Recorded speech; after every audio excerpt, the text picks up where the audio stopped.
Hey everyone, it's Richard Metal Fan here, bringing you guys my first album review of 2019. Yes, you're just wondering, I sort of cut my hair a bit, got like 5 inches taken off, but because I'm currently still looking for a job or stuff, but you know, I'm growing it back out. I'm still keeping my beard, but anyway, that's not what this video is about. Bringing you guys a brand new 2019 album review, and as you can see below the title, today we're going to be looking into the new album from one of my personal favorite bands, and I'm good buddies with these guys, as you see below the title. Today we're going to be looking into the new album, The Simulation by Born of Osiris, which came out today through Sumerian Records. Now, for those of you who aren't familiar with Born of Osiris, they're a band hailing all the way from Chicago, Illinois. They formed in 2003. They had like a couple different name changes or so, I can't remember that, but then they settled upon Born of Osiris. And they're kind of, Born of Osiris's music kind of, the label lumps in with like symphonic sort of stuff with like deathcore, metalcore, even like gent, kind of. I can't really say it. Maybe like the riffs or so. But I honestly consider them kind of like progressive metalcore.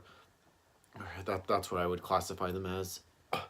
And I pretty much liked everything these guys put out since I remember their first EP, which would be 2007's The New Rain, which I thought was a pretty solid EP for what it was, and I saw them actually play the album in its full back in 2017. It was great. And then A Higher Place, which I thought was, it was an okay album, but for some reason it just never clicks with me, but I don't know.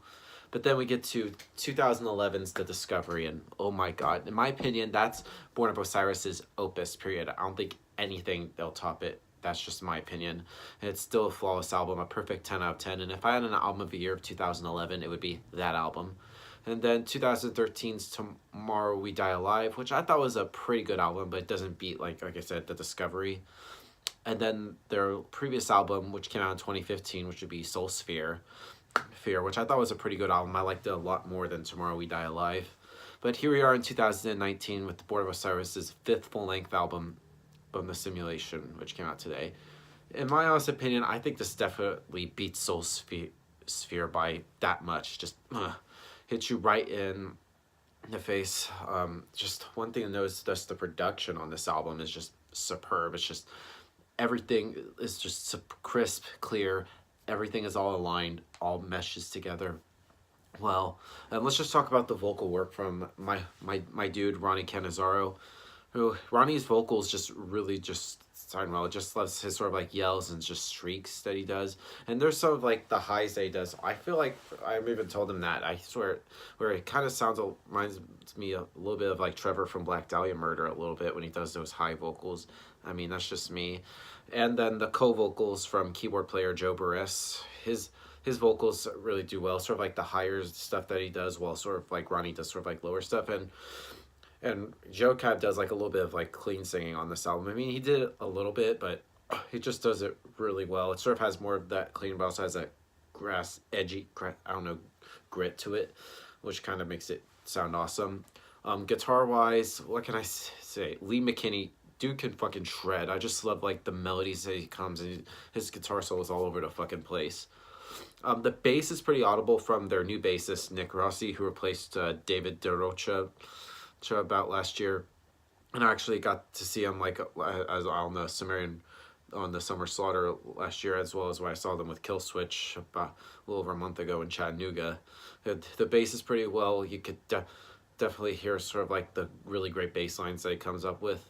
And the keyboards from Joe, I mean, like with this album compared to like other Born of Osiris albums, has like more of a presence, and it also brings sort of like that's what I like about Born of Osiris is like the keys sort of like add sort of like the symphonic elements to their sound is just really just superb.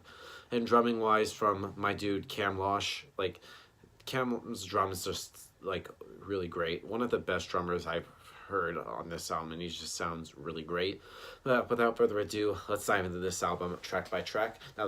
Now the album opens up with the song The Accursed, which begins exactly as you would imagine, with sort of like a heavy electronic presence and impressive rhythmic sections, coupled with the always powerful, harsh vocals of Ronnie, ensuring all the boxes are ticked for the Born of Osiris faithful. It is apparent very early on how much the band has grown in sort of like it's the songwriting department, with sort of like this the effective use of this Both also the melodies and the hooks being packaged in such a way that it never ventures into a sickly sweet choruses and pop sensibilities that are often affiliated with sort of the metalcore sound. Next on the album is called Disconnectum, which turns up to heavy in like a big way. As soon as the track kicks in, the drumming machine that is Cameron Losh is unleashed and provides exactly why he's considered one of the finest metal drummers in the game, with his expert use of blast beats at seemingly unsending supply of like impressive innovative fills. The guitar riffs from Lee are very well crafted and played of a low end tremolo parts, as well as a virtuoso lead that pairs up with sort of like the keys that add the melody to a track. And then I sort of like the trade-off vocals from Ronnie and Joe that sort of like gives like the extra layer of brutality to the proceedings of the song. Next song on here is Cycles of Tragedy.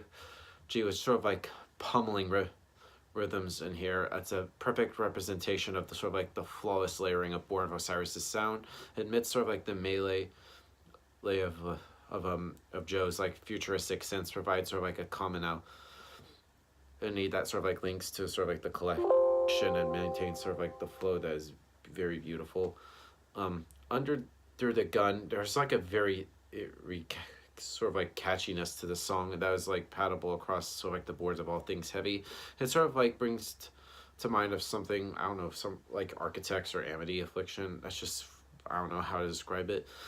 And then we go into Recursion, which is, I consider this sort of like the interlude of this album. It's like less than a minute long. It's sort of like right here is where the band dips into sort of like the cinemascape, creating material worthy of like a horror soundtrack that bridges the gap between the infectiousness of Underneath the Gun. Then it leads into the next song, which is Analogs in a Cell. And with this track, it has some like pulsating bass line sort of like splan that explodes into the entire band racing into sort of like ferocity, which continues into the next track, Silence in the Echo, which is actually the first song released on this album. And I was really impressed with this song. It's sort of like right from the get-go. It's just similar to Analogs in the Cell, just has that same feel to it.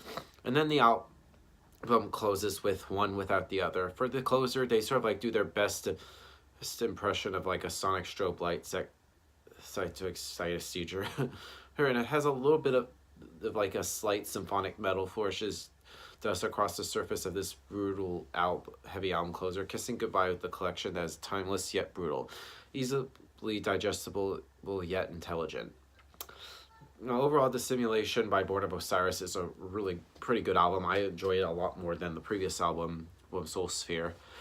So if I were to give this album a score, I'm probably going to give this probably an 8.5 out of 10. It's that good. And I should also, one thing I forgot to mention, that this is actually going to be 2 albums of them that are going to be released. So we got part 1, and who knows when part 2 is going to come out, but I'm looking forward to it. So yeah, that's my review of the new Born of Osiris, guys. Let me know in the comments what you guys think about it, and I'll see you all in the next video, and keep it metal.